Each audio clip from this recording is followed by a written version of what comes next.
आबिद भाई, एक बड़ा कॉमन मसला है सांस का फूलना या सांस का चढ़ना। अक्सर लोग कहते हैं मैं थोड़ा सा काम करता हूँ, चंद सीढ़ियाँ ऊपर की तरफ चढ़ता हूँ तो मुझे सांस चढ़ जाता है, इवन कि उनसे सांस भी नहीं लिया जा रहा होता। इसका क्या मसला होता है और इसको कैसे बेहतर किया जाता है?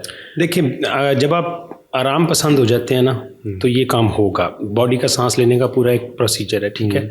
आपके लंग्स एंगेज होते हैं, आपका हार्ट एंगेज होता है इसमें, और जब आप प्रॉपर एक वर्कआउट कर रहे होते हैं ना तो ये सारी चीज़ें आप स्मार्टली इसको प्रोग्रेस कर रहे होते हैं अपने वर्कआउट को, तो इनके ऊपर स्मार्टली आप लोड डाल रहे होते हैं।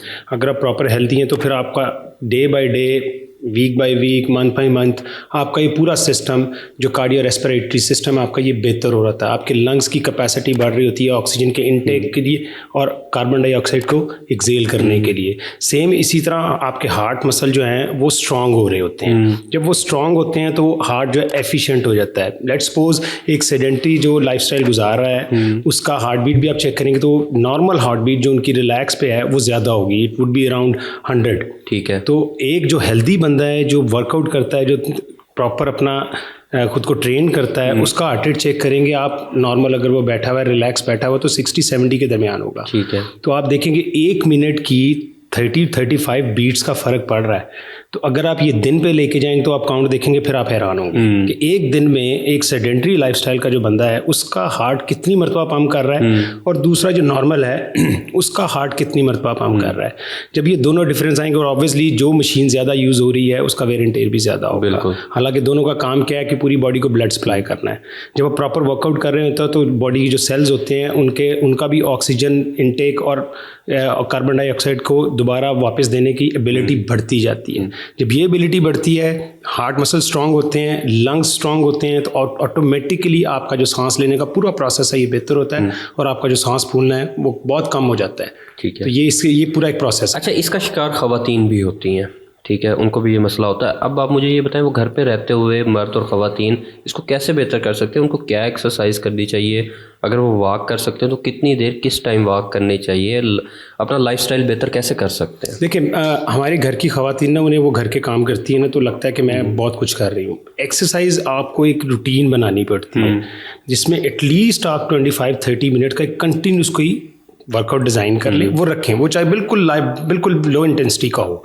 स्टार्ट पे आपको लगेगा ये शायद मेरे लिए मुश्किल है, लेकिन कुछ दिनों के बाद वही वर्कआउट आपका सिर्फ वार्म अप होगा, आपको खुद से फील होगा। कैसे, क्या उसमें क्या चीज़ें करनी चाहिए? घर में अगर आप वॉक कर सकते हैं, वेरी गुड। ठीक है, वॉक कर लिया, वॉक कर ले, कुछ 10 मिनट होती है, 15 मिनट होती है, बहुत अच्छा है। फिर कुछ वर्कआउट्स हैं जो घर में आप बड़े आराम से कर सकते, सिर्फ आप बाजुओं को अपने मूव कर लें, लेग्स को मूव करते रहें, इनफ है। इन एक्सरसाइजेस का कुछ नाम बता दें। बिल्कुल, डेफिनेटली है। अगर आप जंपिंग जैक्स कर सकते हैं, अगर आप जंप्स नहीं कर सकते तो सिंपल आपने साइड्स पे पाँव रखने हैं, वापस अपनी जगह पे आ जाना है। आपने पाँव 2 आगे लेने हैं, फिर दोबारा 2 स्टेप पीछे ले लेने हैं। ये एक ही जगह पे खड़े खड़े कर सकते हैं। स्क्वाट्स है आप कर सकते हैं, वॉल पुशअप्स है आप कर सकते हैं, और सिंपल आप बाजुओं को अपने जिस तरह वार्म अप करने के लिए हिलाते रहें। आपने सिर्फ बॉडी को कुछ ना कुछ एक्टिविटी देनी है बस, और कुछ नहीं। ये स्टार्ट के लिए आपके लिए काफ़ी है। और इस चीज़ को सारी को आपने बीच में रेस्ट थोड़ा थोड़ा रख के तकरीबन आधे घंटे तक ले जाना है। आपने सिर्फ ये देखना है कि 2 वीक्स के बाद ये वर्कआउट आपको शायद पता भी नहीं लगेगा मैं ये कर रहा हूँ। वही वर्कआउट जो शुरू पे आपको बहुत मुश्किल लगेगा, सिर्फ 2 वीक्स के टाइम में आपको लगेगा मेरे लिए बहुत आसान हो गया है। तो बॉडी को जिस तरह बॉडी को चेंज पसंद नहीं है, इसने शुरू पे आपको बहुत ज़्यादा रेजिस्ट करना है, तंग करना है, क्रैम्प्स आएंगे, ये छेड़ेगी आपको। लेकिन अगर आप कंटिन्यू रहेंगे फिर ये चीज़ें अडैप्ट खत्म हो जाएगी। ये अडैप्ट करना शुरू हुई थी। उसको पता लग गया कि ये अब इसको पता नहीं क्या हो गया, ये मुझे तंग करना शुरू हो गया, तो वो चीज़ों को अडैप्ट करती है खुद को रिलैक्स रखने के लिए।